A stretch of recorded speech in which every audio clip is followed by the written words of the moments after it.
Good morning to all of you. So, in yesterday's class, I mean, not yesterday, the last class we have talked on machine learning. We have a discuss on the topic of the unsupervised machine learning and all. So, we have discussed on this unsupervised machine learning. So, what if we just go through back again with unsupervised machine learning, that what is the part or what is actually unsupervised machine learning? That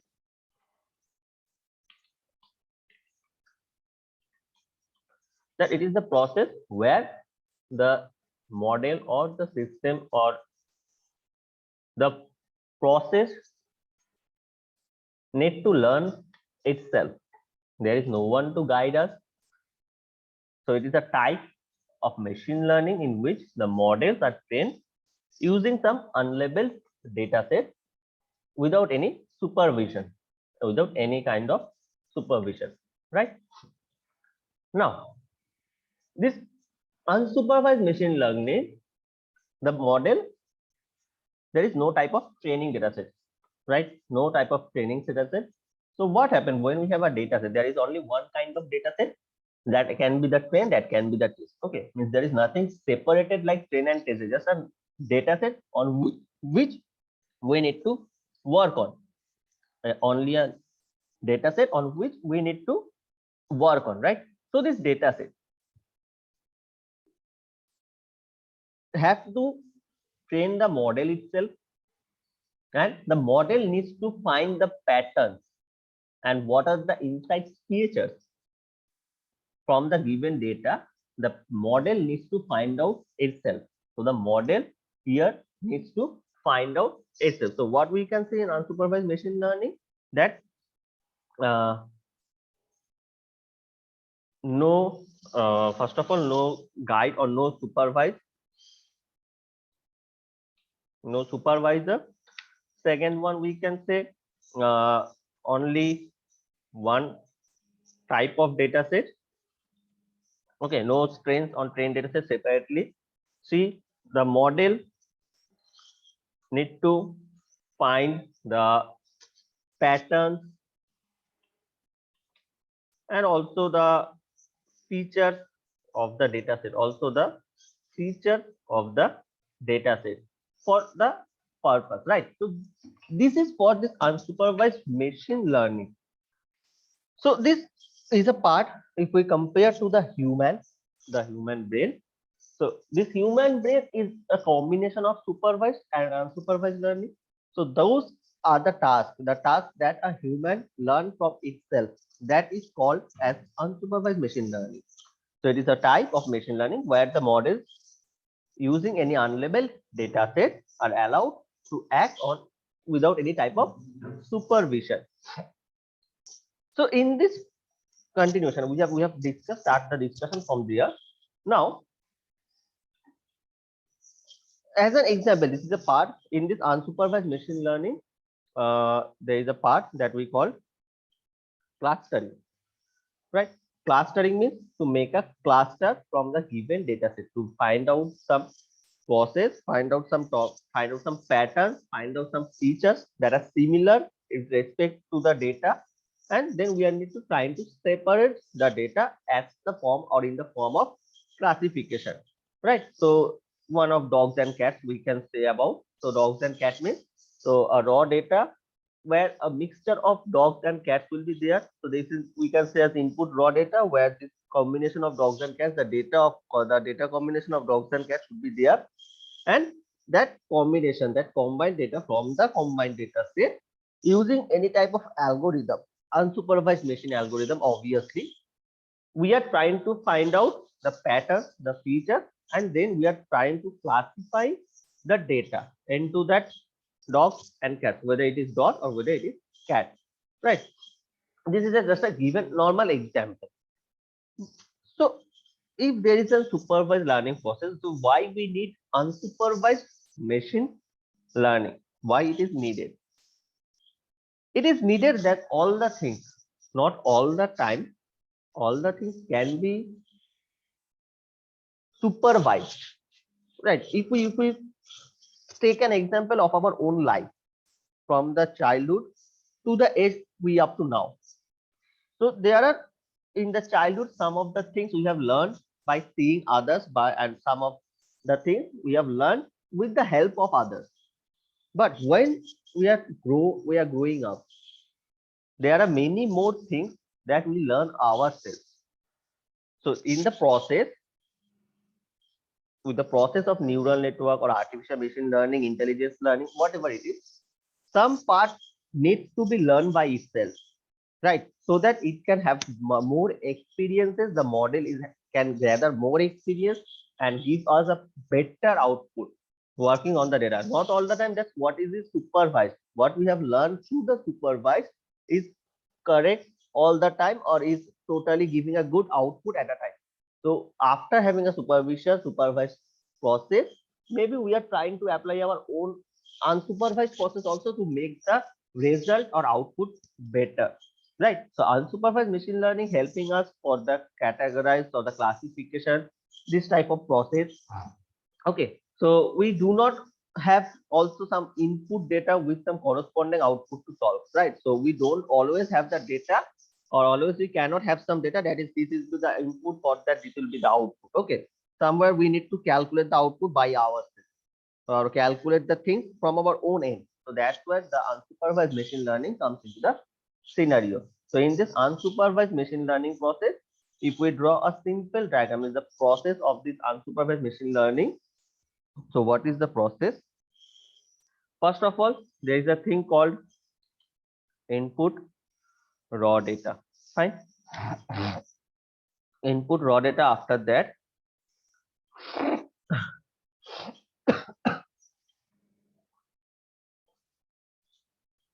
in this segment, we have an output. In between this, okay, input raw data and the output, in between this process,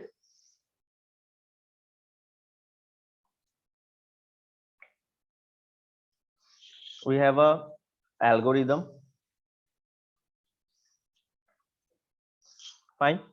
And also this algorithm, how the parts goes on, interpretation and processing. There is two more parts, interpretation, here processing. So this is my algorithm that is helping for the process. This is my interpretation.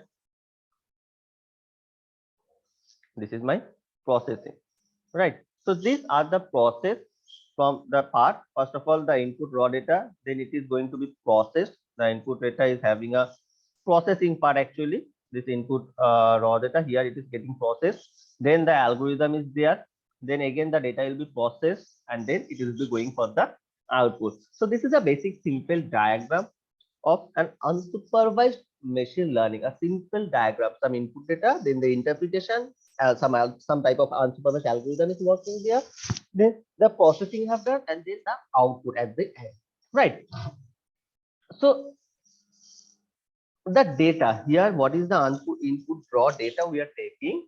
That is an unlabeled input data, which means actually the unlabeled data means that it is not categorized or corresponding outputs are not present here. So we have some data. What are the data? If there is no classification, there is nothing, there is not categorized, and then we have to, there is no corresponding output also. So we have no hints and what can be the output. There is no hint. So this unlabeled data that needs to fed through the network, first the process of interpretation, then some type of algorithm, and then the processing. And after that, this process, the interpretation, then the algorithms, then the output, then the processing, and lastly the output. So this algorithm divides the data after interpretation, divides the data objects into the groups by according to the features and the patterns, according to the features and the patterns of the data sets, the objects of the data sets, right? So this is the process of unsupervised machine learning. Now in this part, the type we are talking about, the type of unsupervised machine learning, there are two parts. Unsupervised machine learning have two parts. What are the parts? Two parts of unsupervised machine learning. Okay.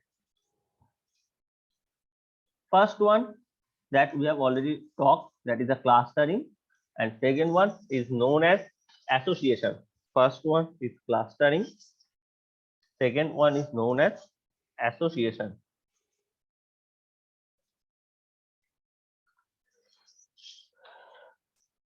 Okay, clustering and association, these two parts are there in the process of unsupervised. This is a type of unsupervised machine learning. So talking about this, what is clustering? I have talked many times. Clustering, what is that? It is a method of grouping the objects into the cluster that have the most number of same type of similarities.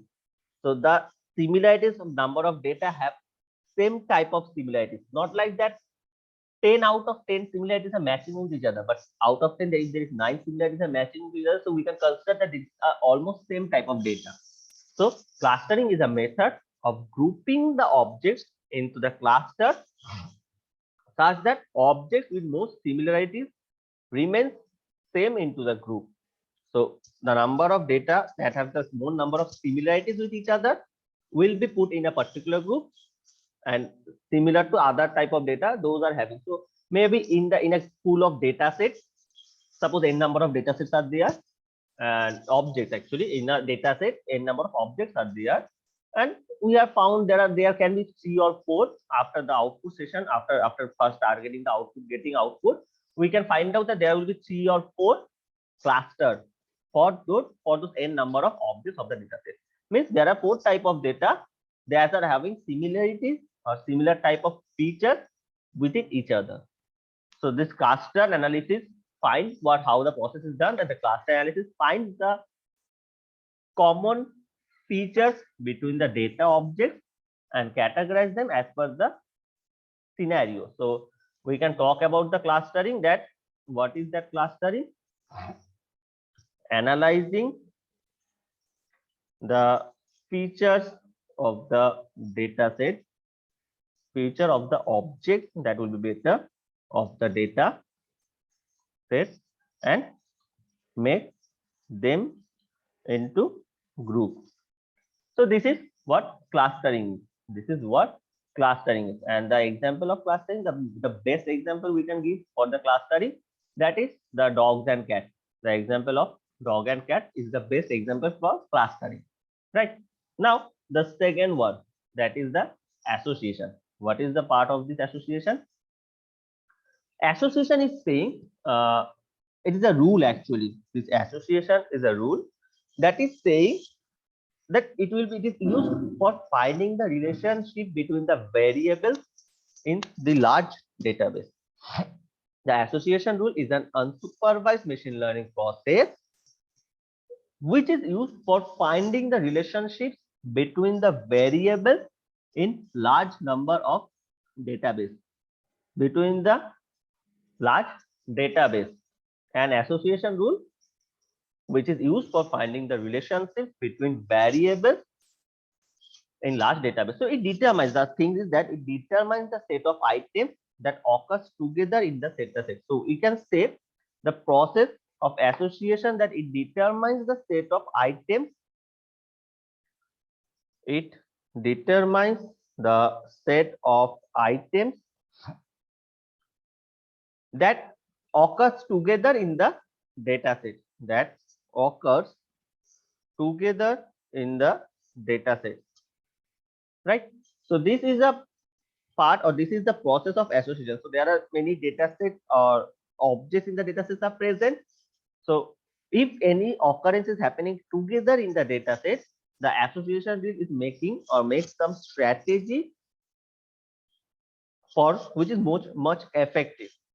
Right. Suppose people who want to buy some item, buy some things, such as anything, food, grocery, anything, right?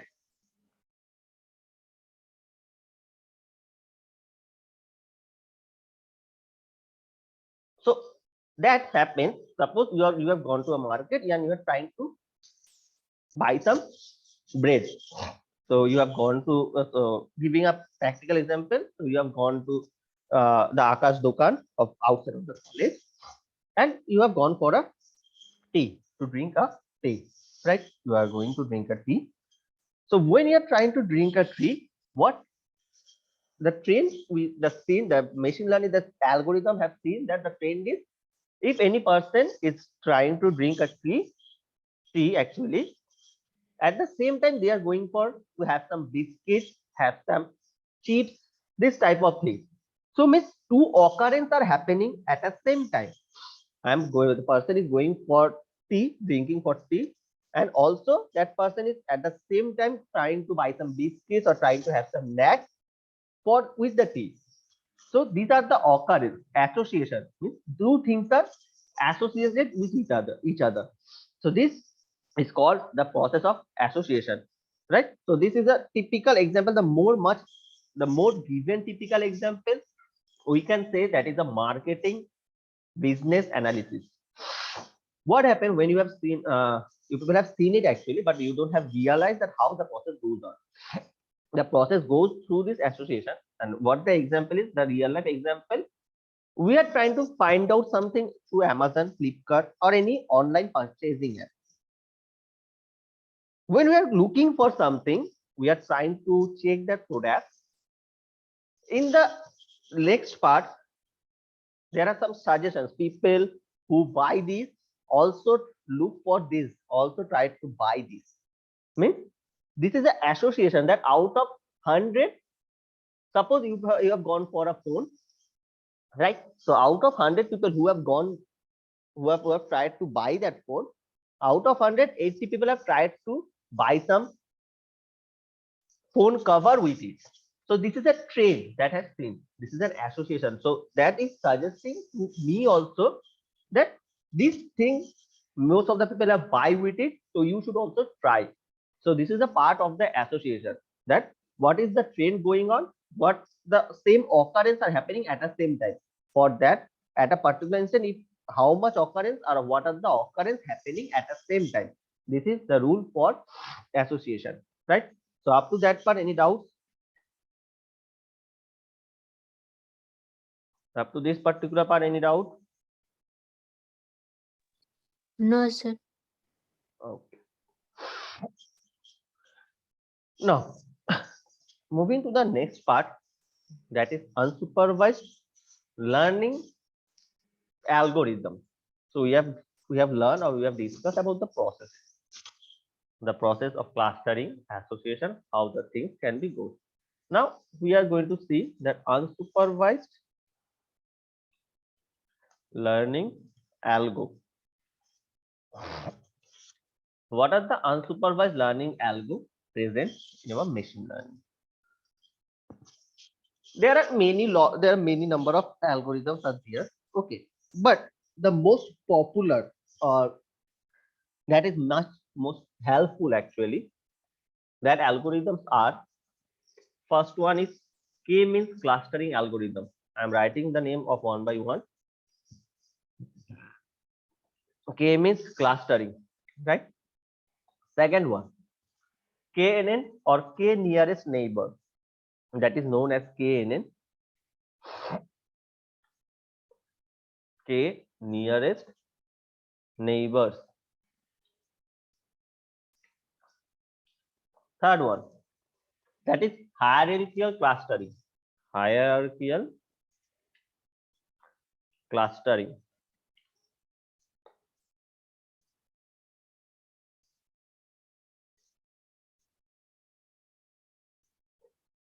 Hierarchical clustering. Fourth one that we can say is anomaly detection. Fourth one is anomaly detection. Fifth one that is important, neural network. That is itself a different syllabus. That is itself a huge, what we can say, huge subject actually. Neural network. Then singular value decomposition one. I think singular value decomposition, right? So these are the popular unsupervised learning algorithm, but most popular or most used unsupervised machine algorithm if we are talking about, that is k-means clustering, knn. These are the most popular algorithm in this unsupervised machine learning algorithm, right? Now,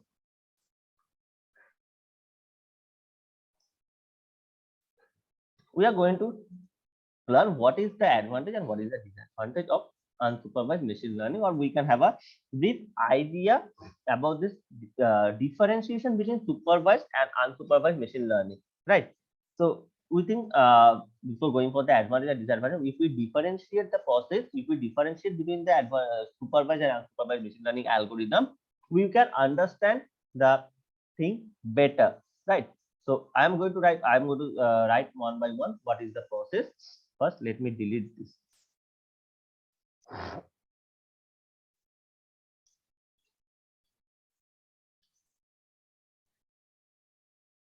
Okay. So if I'm trying to write the difference between unsupervised and supervised machine learning, suppose this is the part for supervised and this is the part for unsupervised.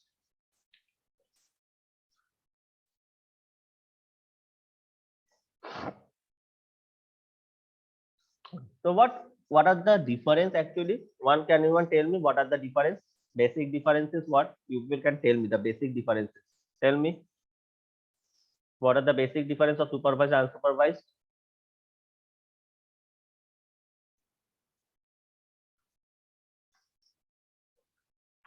Difference between supervised and unsupervised machine learning algorithm. What is the basic difference?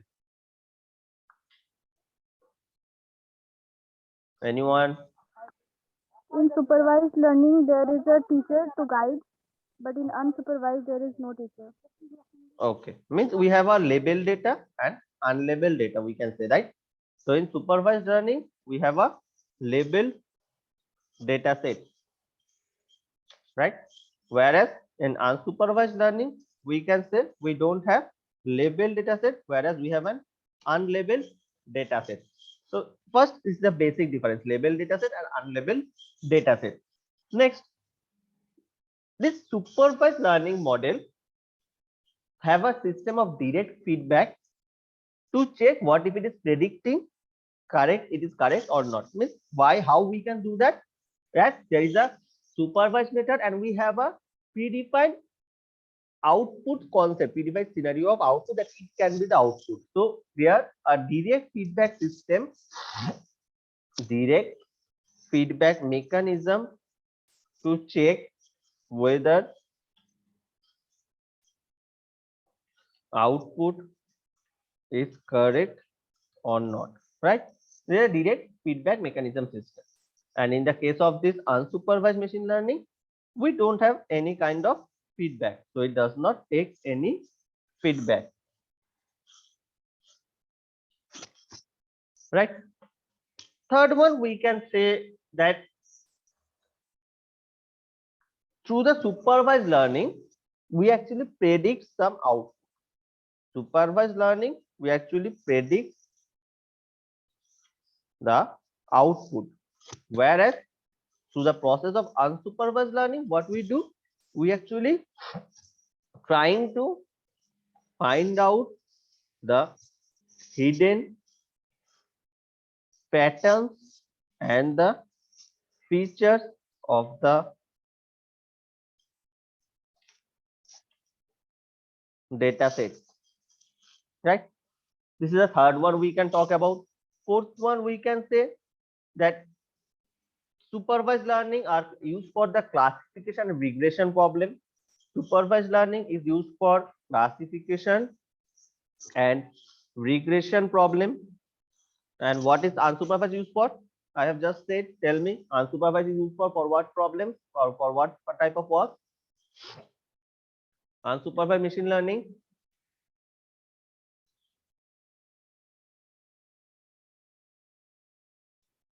What are the two processes?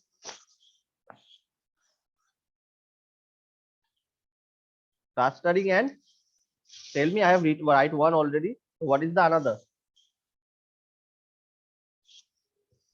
Association. Association. Right. So clustering and association, these are the two process for used for unsupervised learning, used in unsupervised learning, right? So these are the basic differences we can talk about. Also, we can say that the supervised machine learning model try to produce an accurate result, right? So but unsupervised machine learning gives a less accurate, means with compared to that supervised machine learning, we can get a less accurate result in unsupervised machine learning. But supervised machine learning gives us a much predicted or much accurate predicted result, right? So this all the things have some advantage and disadvantages also, right? So advantages, if we talk about supervised learning, that it is used for some complex tasks as compared to supervised learning, because as there is no input data, labeled input data, right? So the supervised machine learning, the unsupervised machine learning is to use to find out the pattern into the unlabeled data set, as it is very easy to get some unlabeled data, to work on some unlabeled data with comparison to label data, because in label data there is already the things are mentioned, we have that following some patterns and there is some predicted output. But in unsupervised machine learning, we can try to find out more, we can explore much. So that's where the unsupervised machine learning algorithm is used. Okay, now the algorithm we are talking about one by one. First one is the k-means clustering algorithm. First one we are talking about, that is k-means clustering algorithm.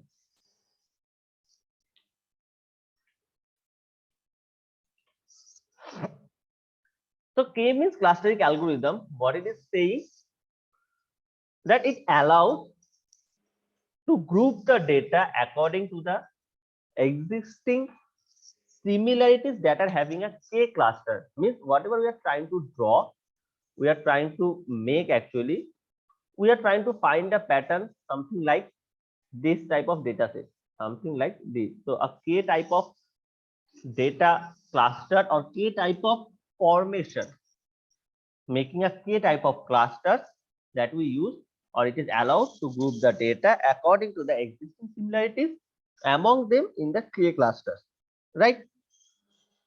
So what the thing is, I have told the basic definition, but it is not quite understandable. With the help of this definition, I have drawn some part of k clusters, but what is this k? How we can identify a k? How we can make a k? Right. So let's get an example. Let us understand the example by which we can easily understand the thing. Okay. So suppose as an example, I'm talking about. Suppose we have 5 objects, right? And for each of these objects, we know we have some two features. One is height and another is weight. So suppose there are 5 persons and we have two type of features, that is height and weight, and we want to group them into two type of clusters. So given information is, suppose 5%, right? Second one is two features, that is height,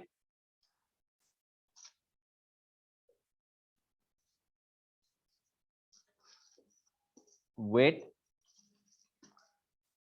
Okay, and clustering, the number of cluster is k equal to 2. This is my data. Means data means the information. Now suppose we have a data set. The data set is looking like, I'm trying to draw the data set.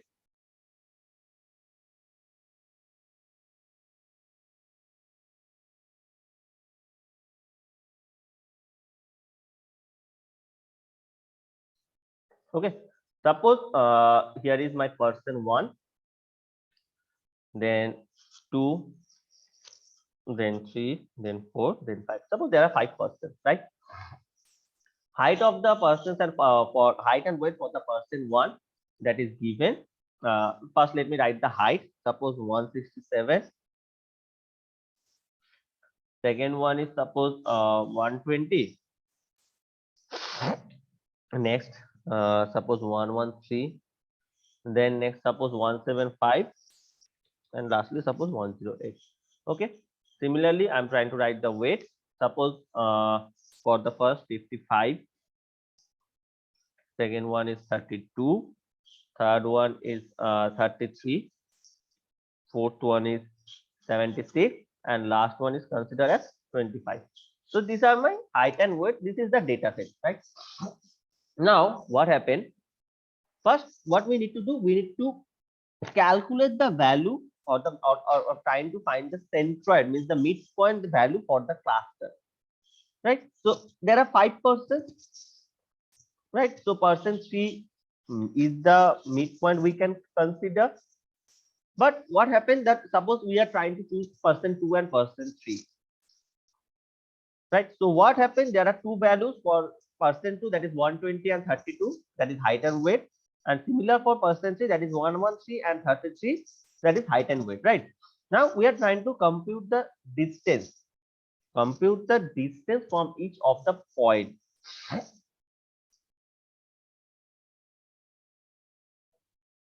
So we are trying to compute a distance between each of these two centroids and each point of the data. Each point of the data, right? So we have two things, C1 and C2. So suppose for the person 1, that is 167, that is 167, we are trying to find to distance an object from C1. So suppose C1 is my person 2, person 2 is my C1. So C1 has a data of 120. C1 has a data of 120 height, and for the person 1 height, that is 167. So what is the calculation? What is the value we can say? That is 57, right? So suppose first we are trying to find out the calculation. So suppose here I'm writing here also. That is for the first one, we can say 57. For distance with the centroid we are talking about, suppose from C2, that is 0 actually, now because C2 with C2, that is 0. Here a 0. Then 113, 120 minus 113. So we are taking the positive value, no negative value will be there actually, right? So 120 as that is 7.7 actually. Here it is 7.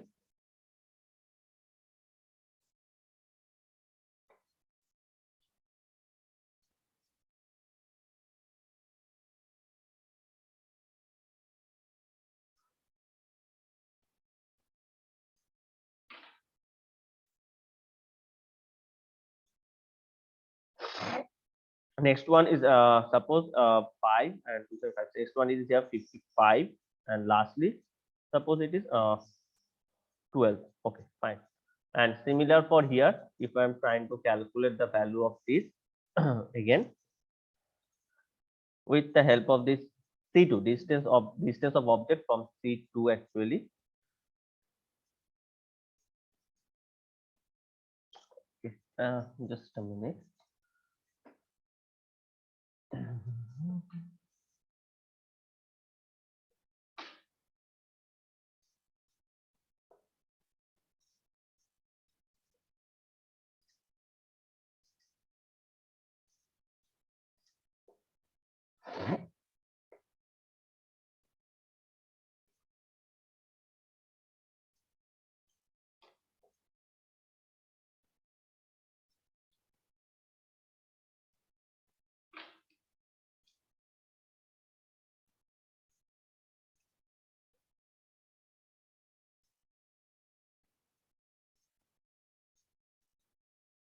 Okay, now we are trying to find out the weightages. Suppose for that, calculating. Okay, so calculate with the value from C3, that is C2 and C3. So we have calculated the value for C2. Now we have for the C3.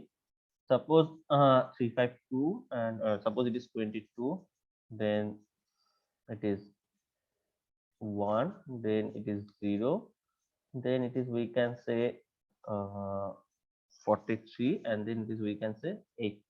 So suppose these are the centroid after calculating some distance of the centroid value. At this point where we are now, we have some values, and this is taking the, we need to find out that we taking the minimum distance, right? So now what happened?